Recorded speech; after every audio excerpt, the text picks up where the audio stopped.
Let's talk about optimizing our Heapify algorithm. So here we have a perfect binary tree with 7 nodes. Now, how many nodes do we have in the last level? 4.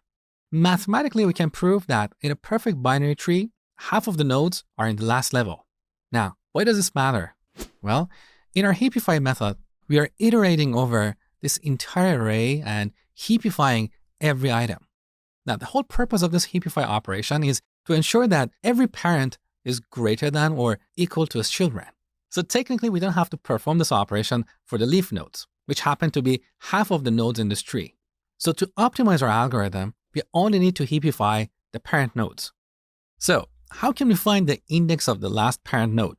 Well, look at the index of these items. In this tree, the index of the last parent node is 2. How many nodes do we have in this tree? 7.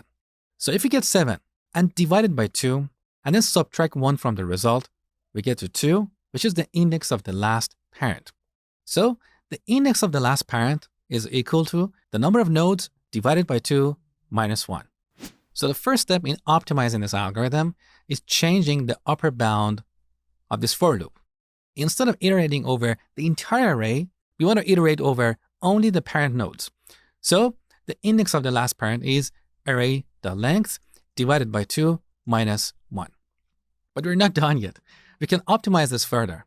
In this implementation, we're starting at the root node and traveling down the tree.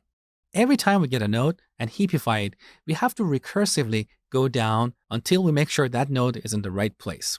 So we're going to have a lot of recursions. The taller a tree is, the more recursions we're going to potentially have. However, if we change the direction of this for loop and start from the deepest parent nodes, we're going to have fewer recursions. As we go up in this tree, a lot of these nodes are going to be in the right position, so we're going to have fewer recursions. So to further optimize this algorithm, I'm going to set I to array.length divided by 2 minus 1. This expression returns the index of the last parent. So I would prefer to extract this and store it in a separate variable, last parent index. So we set I to the last parent index.